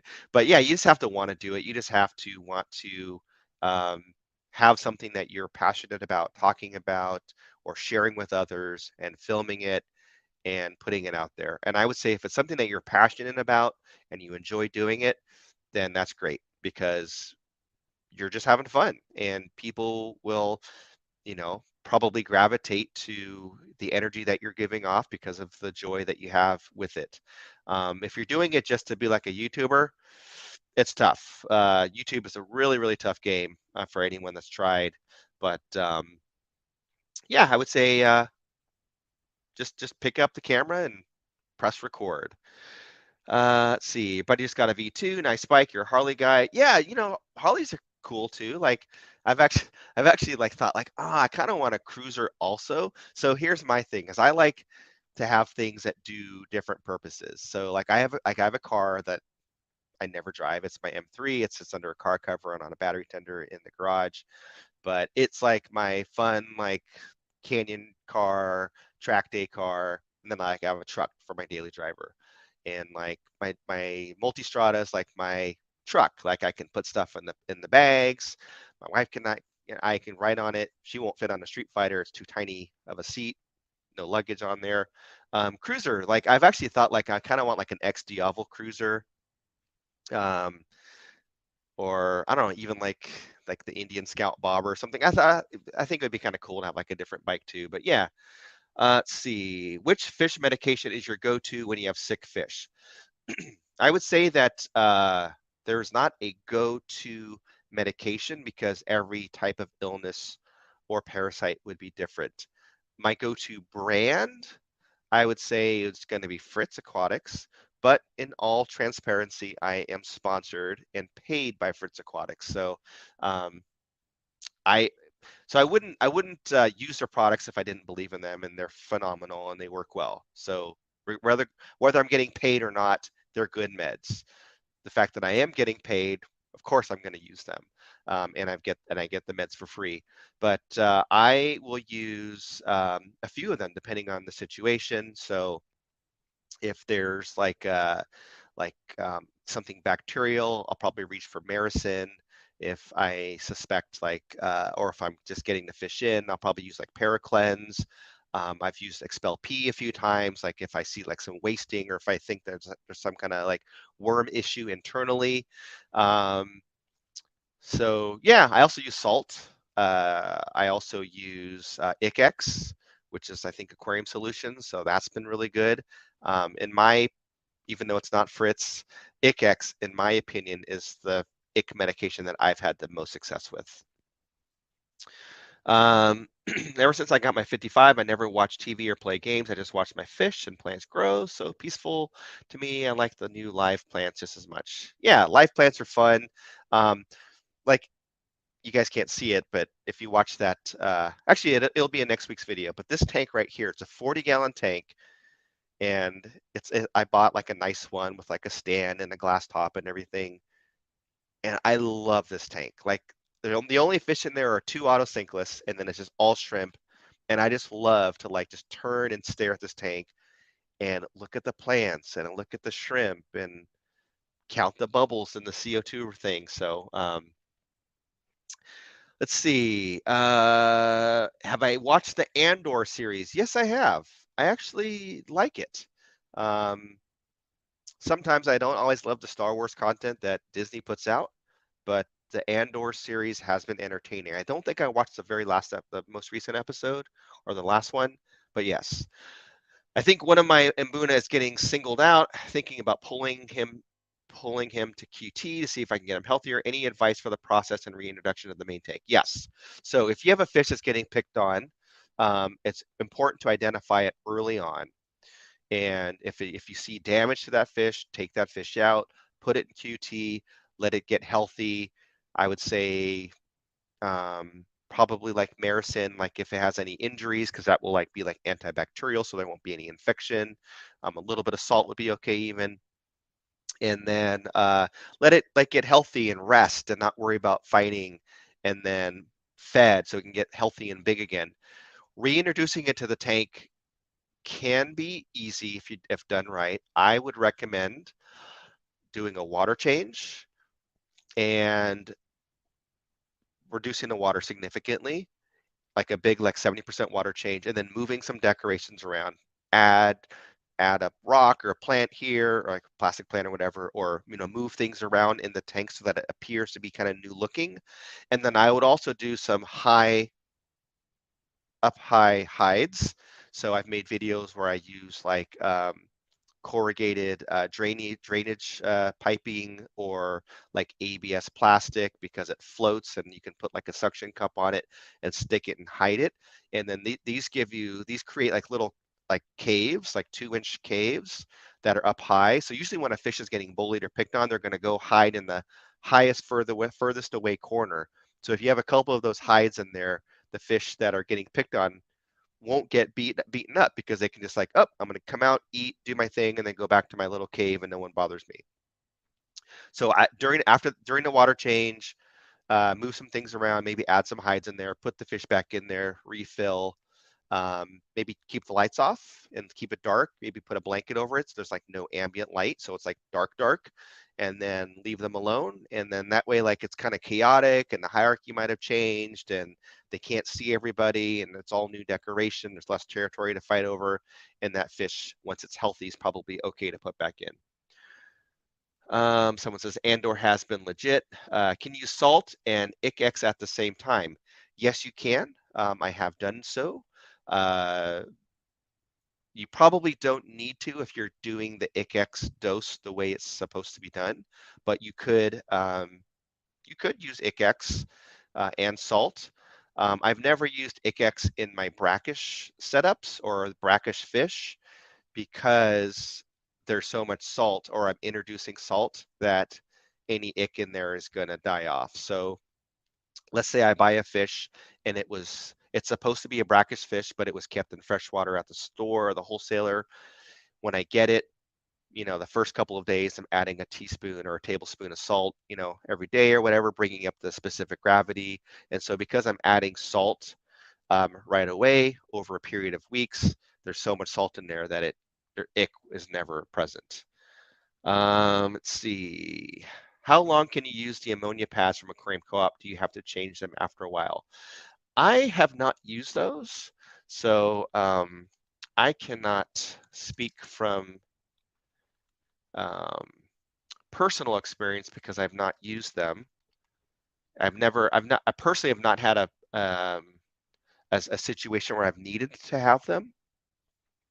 But my understanding is that you would have to change them out once they've fully absorbed ammonia in the tank. But I don't know for certain, and I'm looking at the website and it doesn't specify. So maybe it does on the packaging or something. Let's see. Depends. Okay, how long do they last? It depends on the amount of ammonia. The only way to tell is by measuring ammonia. The more ammonia in the aquarium, the faster it will be exhausted. So I guess you would use it in the aquarium until you've removed the ammonia, and then you would take out the pad, is what that reads to me. Any chance you could do some instructional videos on filming fish-related content like B-roll, avoiding glare, things we as hobbyists encounter when trying to film content? I don't think I would make a video about that, not on my channel, because it would do terribly. But it could be like a thing, like a live stream part where we cover it. But basically, what you would want to do is you want to have a polarizing filter. So there's a few things you can do. So first thing is, when you're taking video or pictures of fish, you want to move the light to the very front of the tank. So wherever your light is on your aquarium, you slide the light to the very front so that the light is shining down the front. The fish are going to look better. They're going to be more colorful. I've talked about this in videos before, like how to make your African cichlids look more colorful. Same thing for video and pictures. As far as glare, so turning off light sources or closing curtains behind. So if I'm filming this tank, which you can't see, I make sure that these curtains are closed. Otherwise, I have this glare and, well, you can't see it, but there's a window there. And if I open up the curtains, there's glare, and then you can see it in the glass. Or if there's tanks on one side of the fish room, I'll turn those lights off so that they're not shining back. And then lastly, you want to use what's called a polarizing filter. This is a circular polarizer. And what a polarizer does, like polarizing sunglasses, is it will remove the glare from that reflective surface. So it could be like if I'm filming into a pond, that glare is taken away by the polarizer or the front of the glass, like the reflection is taken away. And you can actually turn it, and as you turn it, you'll see the glare come and disappear. And so that's what I would use for your lens. And polarizers are readily available. There's inexpensive ones, there's expensive ones. Just get like a middle of the range one that's decent, but not like super expensive, and one that fits the lens that is your thread size, which you can see on the lens. It'll actually tell you, like this one says 82 millimeters. So this is an 82 millimeter filter. If you have multiple lenses, buy the bigger filter, and then you can get step up, step down rings, and then you can make one large filter fit multiple lenses. Let's see here. Oh, I do have a video. Yep, there's a video on my channel where Jimmy was talking about filming fish and photographing fish, and that, as I said earlier, like no one watched that video. So watch that video. Yeah, let me see if I can find it real quick here. Let me go to my channel. Let's see here. And let's see if I can just share it, if I can find it. Here we go. Yeah, like no one watched this video. 6,000 views. All right, copy. I'll put this in the chat. And there you go. Watch this video, and then that will give you some ideas on things that you can do. Like even like something that I learned, and there's like tips that you can do on like your cell phone. But like if you want to take video of fish in an aquarium using your cell phone, you can like take your fingers like this, not covering the lens, of course, and then you can like glide your fingernails along the glass, and then your phone stays like at the perfect distance away from the glass. Things like that. Let's see. What's my favorite ancestral tenet? I don't know what that is referring to. You don't have a quarantine tank, can use ICX in the whole tank. Yes. So if you have ick in an aquarium, or if you have fish that have ick in the aquarium, I would not pull out that fish and treat it. I would just treat the whole tank, because ick is not just on that fish. What will happen is they'll, I don't know the exact like life cycle, but basically you'll have like cysts that will fall off into the substrate, and those could also have like ick there as well, so it will spread to other fish. So and that's what the salt does, I think, is it makes it fall off, and then it kind of speeds up the death or something. When not filming, do you have music on during water changes? No. When I am not filming and I'm in my fish room, I am usually listening to an Aquarium Co-op live stream. So Corey live streams every week when he's not traveling, like he's in Hawaii right now. But on Sundays when he's home, he'll live stream. And I usually don't listen to them live because I'm like enjoying my family or doing other stuff. So during the week when I'm doing water changes or any kind of maintenance, I will listen to the live stream while I'm working on the tanks. Or if I'm all cut up on Aquarium Co-op live streams, I'll listen to other live streams or other podcasts. So I do listen to some podcasts and like camera stuff, and so I'll listen to those while I'm doing it. Usually not music, sometimes music, but usually not. Let's see here. All right, we've been going for an hour and 38 minutes. That's a significant number for me. 138, by the way. That was my old racing number for many years. So let's ask a couple more questions here, and then we'll call it a day. Hopefully I answered everyone's questions about cameras, African cichlids. Yeah, let's see. Did I miss something? I feel like I missed something. No? Talked about Andor. I wonder how many people I offended when I said that Marvel was better than DC, because people really get passionate about their comics. I don't know why. That's, yeah. What's my favorite music that I listen to? Okay, so here in this office, I have a a Google Home thing, and I will speak to my, I'm not going to say it now because then it'll start doing something, but I will speak to my device and I will play music.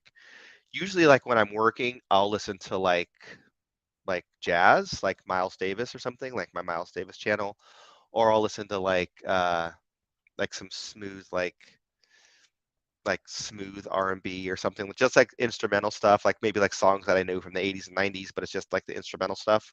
Um, and it's just kind of like background music, or I'll listen to like classical music or Beethoven or something. I like Beethoven a lot, but probably favorite music is going to be R&B, because I was a huge, and still am a huge R&B fan. In fact, many years ago when I was a teenager, I wanted to be an R&B singer. I even had like this little group that I was in. We had like a few guys. We would sing like Boyz II Men, and we had like a little group name and stuff like that. So I used to want to be like an R&B singer. So I love R&B music. I love like reggae. I love hip hop, older hip hop mostly, like 80s, 90s hip hop, some 2000s and current stuff, but mostly older stuff. Classic rock. I'm kind of very eclectic with my musical tastes as I am with my fish tastes. Any tanks in living spaces still? Yeah, there's two in the living room, and so that's living space. And in the vlog video that comes out next week, I kind of talk about some changes there. And then I would say this office is a living space because I probably spend most of my time here as well. And I've got tanks in this room. Cast iron or Teflon? Cast iron for pans cooking. Let's see. Do you watch the Rolex series, 24-hour endurance racing? Um, sometimes. Like I'll watch like certain races. Um, let's see. Is the Rolex? Wait, is that the former ALMS, or is that like the world? So like Le Mans, Spa, those races. Regardless, I love road racing, motorcycles, cars, Formula One, ALMS or whatever it's called now, Indy. As long as it's on a road course, I watch it. Ovals, I don't watch. And whether it's a 24, 12-hour, 8-hour sprint race, I love watching road races. Let's see here. Yeah, it's fun to do the non-fish questions, even though it's a fish channel, and I would assume most people care about fish. It is fun to do the non-fish stuff.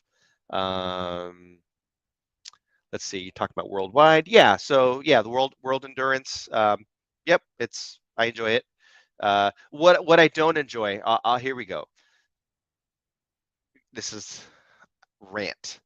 I When it comes to sports car racing, endurance racing, I don't love when there's so many classes and each class has a few cars, and especially like if it's like gentleman racing where like, so if you don't know what gentleman drivers are or race car drivers, there's different tiers in endurance racing. So you'll have like the professionals, like the full on like factory racers from Porsche, Ferrari, GM, whatever, and then you'll have like a different tier level, um, which is almost like a pro am, and then you'll have like an amateur guys with lots. Racing is like expensive, but you'll have like someone with a lot of money and they can buy their seat or whatever, and they're on a team.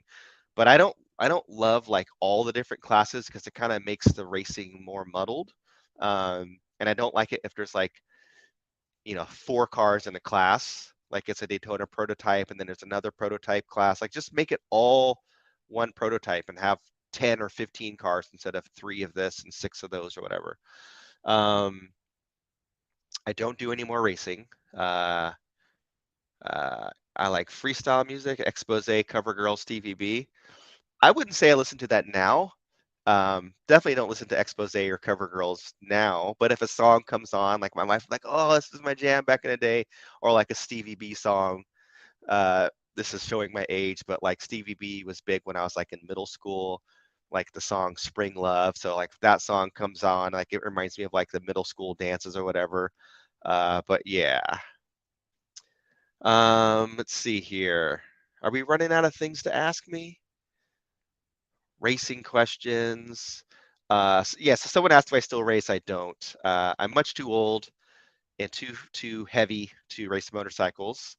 I was 35 pounds lighter when I was racing, because you want to be small as possible on a bike. And I'm just much too old and brittle to be able to fall off a bike and get back on. And car racing is way too expensive. Um, Watched my drip acclimation video and it worked wonderfully. Cool. So yeah, that was a kind of a fun uh, DIY, taking like a to-go cup and making a drip acclimation that I learned from Justin from Ocean Aquarium. Um, Hope to see you at the next Aquashella. Yeah, so let's see, 2023 aquatic events. I will probably be at most or all of, well, whatever big ones there are. I believe the next one is in May in Dallas. So it looks like I'll probably be there. And then there's one in November that's not on a good weekend because it's my wife's birthday weekend, but I'll probably be there too. Yeah, I used to, yeah, on the Aquarius podcast, I talked about it. And then way back in the day, Aquarium Co-op had their Real Talk, or what was it called? It was the podcast thing back in the day, and I was a guest on there back in like 2018 or something, 2018, 2019. And yeah, that was a fun one. Um, did I go to school in San Francisco? Not really. So I was born here, went to kindergarten here, and maybe part of first grade. And then we moved up north, and I basically did most of my schooling in Santa Rosa. Let's see. Yeah, Real Fish Talk. That was what it was called. Yeah, that was fun. And then of course Aquarius podcast. It's always fun to um, do other people's live streams because they have all the questions and you're just answering and speaking versus like having to read and staying like, let me read this. Hang on a moment. But yeah, it's oh, this camera. This is Logitech nonsense. All right, you know what's funny is I was actually like researching cameras the other day, and it's not my internet connection because I'm wired in. It's all the camera. Maybe this is telling me it's time to call it. But anyway, yeah, it's always fun to do like other people's live streams and stuff like that. There we go.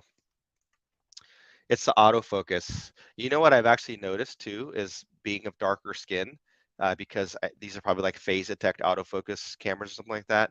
Um, I found that darker skinned people have a harder time with these type of cameras, especially if there's any kind of other light going on in the room. So yeah. What do you think about all types of Frontosa? I think they're amazing. They're beautiful. And if I ever have that dream tank, Frontosa is probably going to be part of it. If I were to do Frontosa, I would do them in a large tank. I would probably do at least like 150 to 180, just because I feel like they do better in larger tanks. They're probably like a 180 or something like that, minimum. And they're slow growing, so you just have to be patient and wait for them to get big. But yeah, they are very cool fish. I do like them. From what other people tell me, I drive my 250cc highway cruiser scooter like a motocross bike. Yeah, that's cool. You probably like standing up on it and jumping. Would I ever consider being on? Let's see here. Yeah, Silver Creek. I try that sometimes. It pulls me back in focus. I think you're doing great with this format. Yeah, I don't know. Do you guys like the live stream thing? I think this is probably something that I'll try to do more often than once every 2 years, like I have done. Now I am on other live streams, uh, like if you're part of the Aquarium Co-op Club, if you're a member there, every month we have a presentation. So I'm on there for about 10 or 15 minutes. But yeah, it might be fun to kind of do this with you guys, like, I don't know, once every few months, once a couple months, once a month.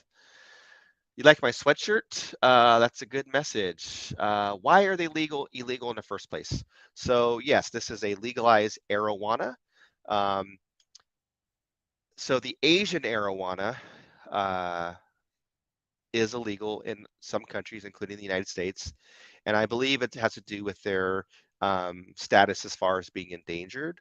And at the time that that law went into effect, they were endangered. And even though they can breed them in captivity or whatever they can now, they haven't been allowed back into the hobby in the United States. So I would say that until there's like some type of lobby push, or some group of people with money that can lobby a politician to have that changed, it probably won't, because there's no reason for them to change it without like some pressure for people to pressure from an industry or whatever asking them to change it.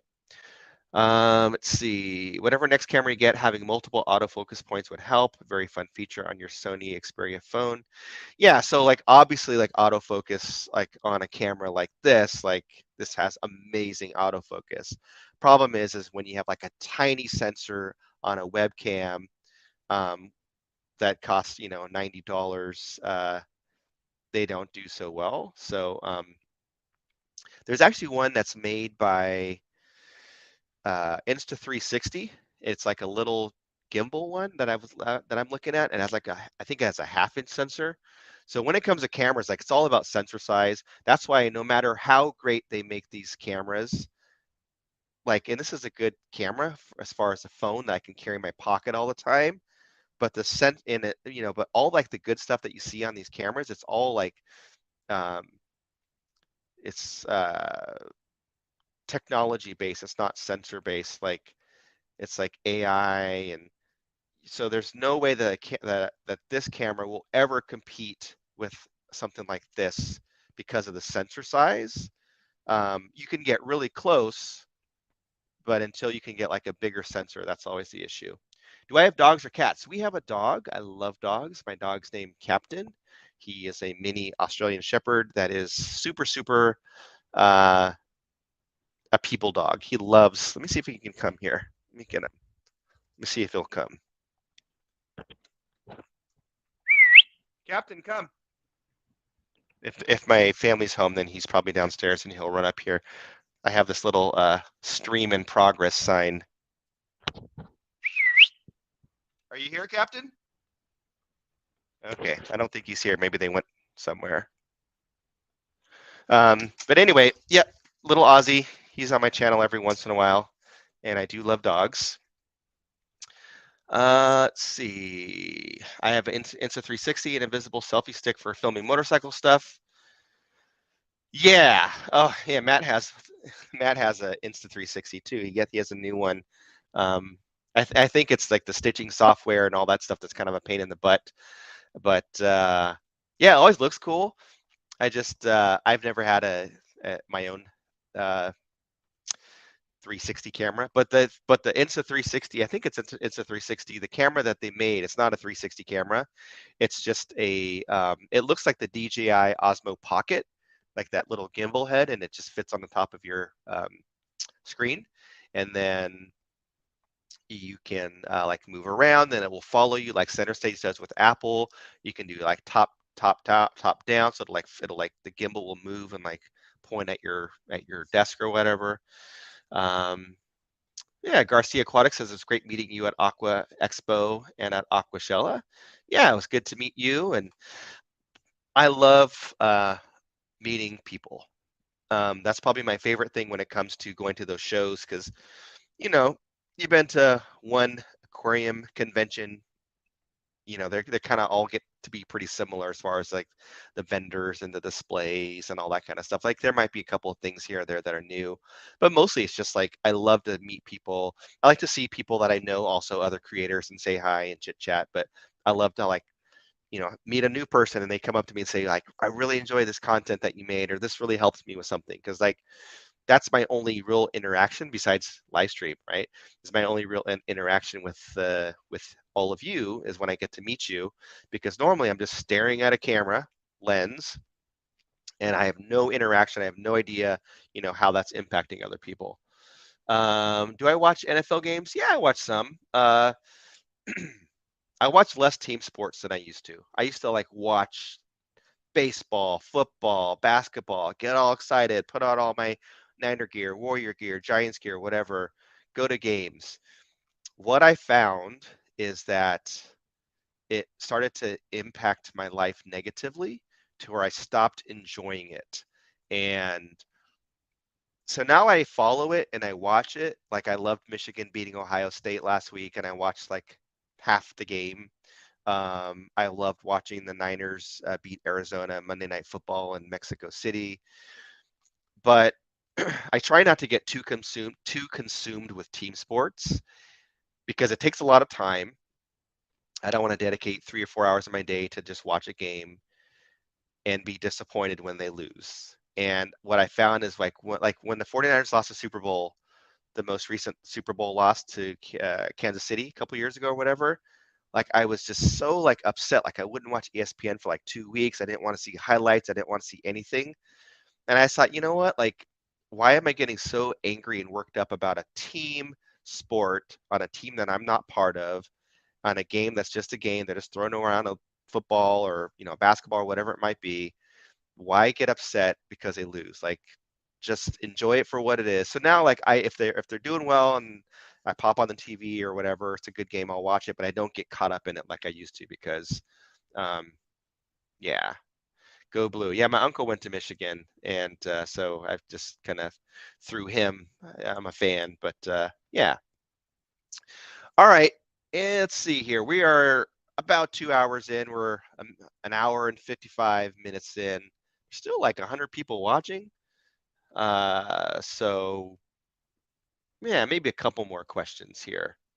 Let's see. Let's see if we can get let's get like a couple more good questions, and then we'll call it. I want something good though, like something that makes me think or go on a rant for like 2 minutes. Um, let's see. What's the bench at now? Ugh, it's terrible. So when it comes to work, it's not terrible. It's better than probably most people in the real world. So when it comes to working out, like, so there's a couple things. So there's like the pre-COVID, post-COVID, pre-COVID, during COVID, and kind of now as we kind of go back to normal. So before COVID, like my lifts were really good. Like I was pulling like, 535 on any day was super easy. I was squatting 455, 475 on a good day. Bench pressing 360 pretty easily. I bench pressed 380 a couple times, like touch and go. And then during COVID, I was only working out in my home gym downstairs in my basement, which is a great home gym. I've got a rack and I've got a pulley system and everything. But I'm by myself, so I think I benched like 365 by myself like a couple times, but it was just kind of sketchy without a spotter. So I would do like 355 tops. Now that I'm back at a regular gym, I could go heavier, but I tend to work out alone usually. And so when I'm benching alone, I usually will only go up to 345 or 355 because that's about as much as I can comfortably do without a spotter. I would say that if I like had a spotter and I really like said, okay, today's going to be a big bench day, I could probably get to the 370s again. Like if I did it next week or something like that. But I'm also getting older. So that's the other problem. Like I'm almost 50, like that. I'm old. And so, uh, things like heavy squats and heavy bench press, like it just takes a toll on me. Like my elbows will hurt or whatever. So like, yeah, I think I did like 425 on squat for like a double like a couple weeks ago, and I was like, that's so not so great. Um, Not a commercial gym. It's a it's an independent gym called Physique Magnifique. It's in South San Francisco. It's kind of a ways away from me, and but they are. It's a couple. They were like the owners, like the guys that was a bodybuilder. He's like 60 now, but he was like a bodybuilder, and then the wife was like a physique kind of person. And so they like all the old school iron and everything like that, which I love, the clanking of iron plates. So it's not like a commercial like a Bally's or anything like that, which I don't like those very much. What in the actual 50? Yes, I am. I don't like talking about my age because I always feel like um, I don't know. I'm self-conscious of it, but I'm in my late 40s. Let's put it that way. I'm not 50 yet, but I will be there in the near distant future. So yes, yep, I'm an old dude when it comes to certain things like falling off motorcycles or lifting heavy weights. When I had a heart attack 2 years ago, I gave up my fishing. Then I started watching YouTube about fish tank hobby. Yeah, it's great. So I'm glad that you're on the mend, and this allows you to enjoy fish without having to be out there.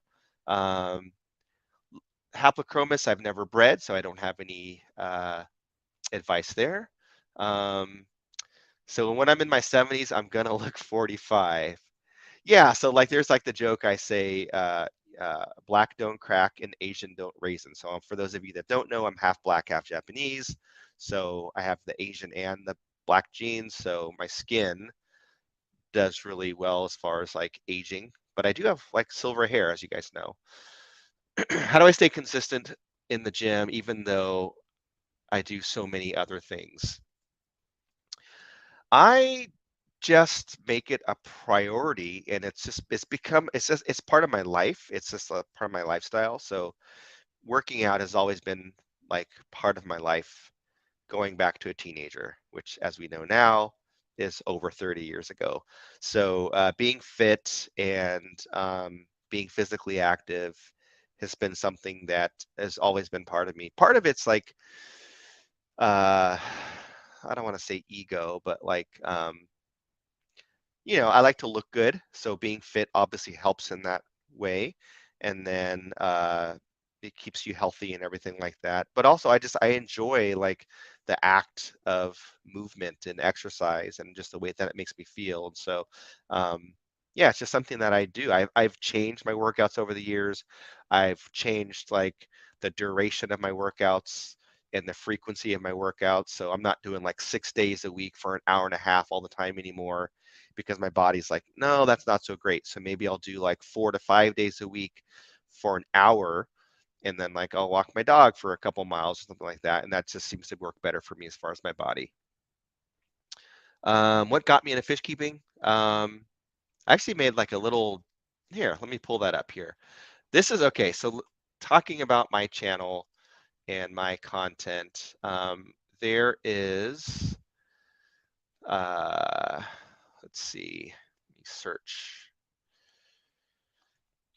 There is I want to call it a documentary. It's like a little short video that I made that's kind of documentary-esque, that like I really enjoyed making it. I really enjoyed the subject. Here, I'll put it here in the chat. And I talk about what got me into fish keeping. But basically, long story short, here in San Francisco, young kid going to the public aquarium, Steinhardt Aquarium, looking at all these amazing displays and biotopes, and I was just enamored with underwater worlds. I always looked at like it's like a different world, like Avatar or something like that. Like you just see like this whole different universe underwater, and I was just amazed by it. And ever since then, I've always loved keeping things in water. So check out that little thing I just put in the chat, and yeah. If I can only do one thing to keep yourself in shape workout wise, what would it be? Run, walk, lift, etc. If I could only do one thing, it would be lift. So for me, for my body, for what works for me, lifting is the best. I would even say for most people, lifting will give you the most all-around benefit. Running has great attributes to cardiovascular health, burning of calories. So if you're concerned about, excess calories, weight, things like that. But it also could be very hard on your body. It could be hard on your knees, your hips, your feet. And it's also, you kind of only get one body type running. Generally, if you're talking about like distance running, you generally are going to end up looking like an ectomorph kind of a thing, just because of the amount of miles that you're putting on. Walking is great if you could only, if a lot of people don't have the ability to lift or run, so walking is great. But lifting is dynamic, and it kind of encompasses so many different things. So you could power lift, you can bodybuild, you can just do it for aesthetics. You don't need to be, bench pressing 350 pounds or squatting 400 pounds to lift. Like you could just do like 65 pounds and stay toned. It's going to help with your bone density. It's going to help with, keeping muscle mass. You'll still burn calories, and you can still get a cardiovascular workout, because cardiovascular is not about breathing heavy. It's about your blood cardiovascular. It's about blood moving through your body. So if you put on, let's say for me, like lightweight would be like 225 for squat. If I put 225 pounds on my back for squat and do like 15 reps, the blood is rushing through my body and I'm getting a cardiovascular workout. And if I did like 5 sets of 12 at that weight, I'm gaining muscle mass. My bones are dense. You're not going to get huge from that amount of weight, and you're still getting a really good heart workout. So it's good for the body. Let's see here. Let's. All right, Liver King. Was I surprised at all? No. So for those of you that don't know who the Liver King is, he's this clown that's on social media, and he has like this big beard, and he's always shirtless, and he's very well built. And basically he was claiming that if you buy his supplements and follow his program, you can look like that. And it's all natural. It's no gear. So gear, for those of you that don't know, is performance enhancing drugs, steroids, growth hormones, etc. He was saying he was not on any type of gear. Well, turns out he was, and you can look at him and you can tell. I personally am not a fan of gear. I personally have never tried steroids, and I don't think I ever would. If I ever did anything, it would be through a physician, and it would be like hormone replacement therapy. And maybe my doctor says like, oh, like you're 50, like, yeah, we'll give you a tiny bit of testosterone X amount of times if you want to like maintain, some semblance of youth. But the way that he was doing it, no, not a fan at all, and not surprised. So yeah. All right, I think that's a good time to we'll call it. It's been a lot of fun, you guys. Over 2 hours, and yeah, let me know. Comment down below, whatever, if this is something that you would like for me to do more often. Yeah, it's kind of fun to answer your questions. Again, I'm not an expert. I'm not a fish expert. I have a lot of experience with certain types of fish and certain types of fish keeping, but sometimes there are some fish expert questions that I just cannot get to. So with that, I don't know what that's going on in the chat, but anyway, thanks everyone for hanging out with me for this duration, whether you just, watch this later, you watch during the live stream, or watch only part of it. It's been a lot of fun. And yeah, next week we'll have a regular video again, and maybe we'll do something like this again close to Christmas. Thanks for watching, and we'll catch you on the next one.